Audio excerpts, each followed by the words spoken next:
Bom dia, oitavo ano, tudo bem?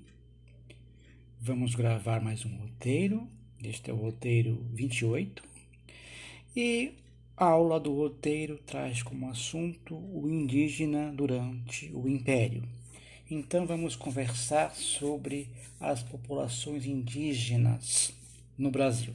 Então as populações indígenas vão adentrar o século XIX no Brasil em condições não muito favoráveis, em condições lamentáveis.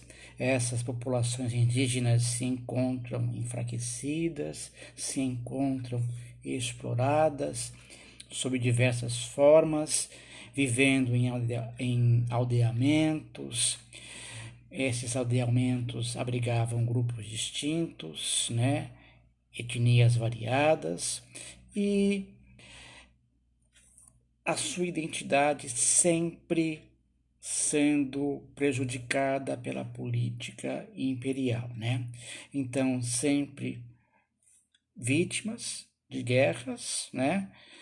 Como as desencadeadas pelo governo de Dom João.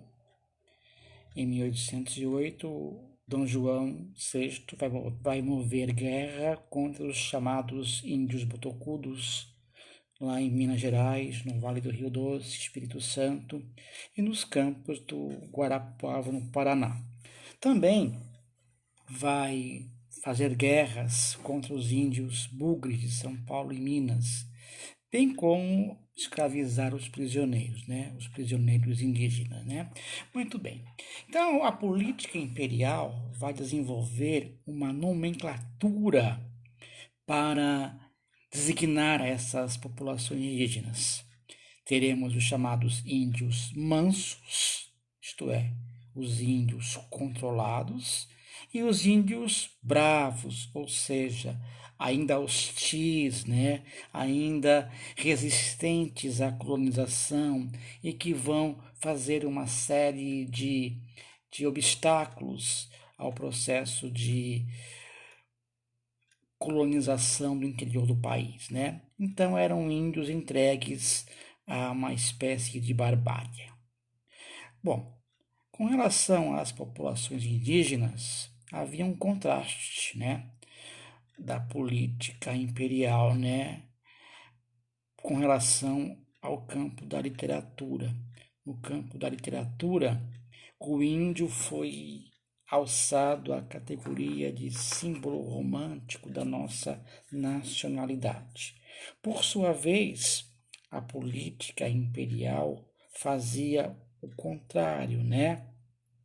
Fazia uma política de massacre, de perseguições, de exploração, de escravização dessas populações indígenas, né?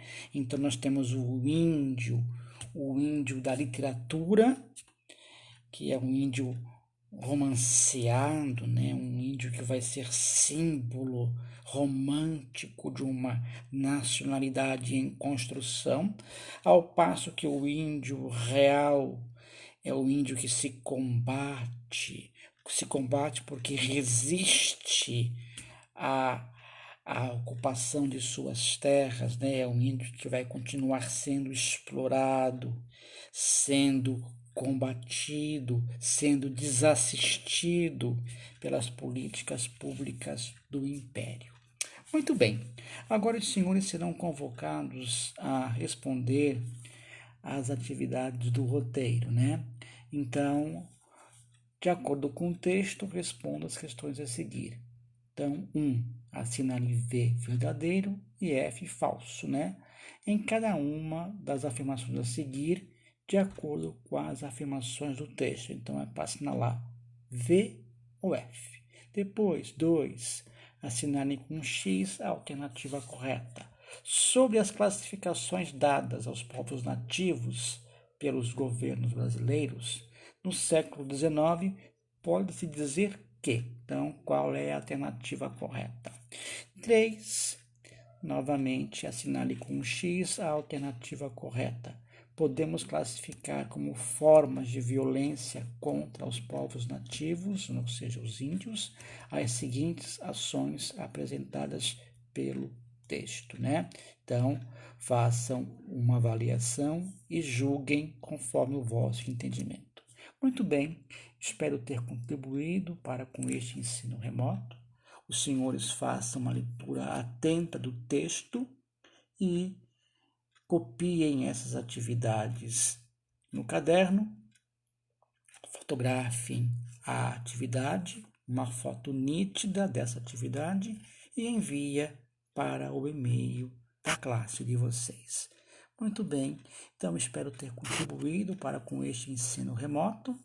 Espero contar com vocês para um próximo roteiro, o roteiro 29, e até o próximo roteiro, se Deus quiser.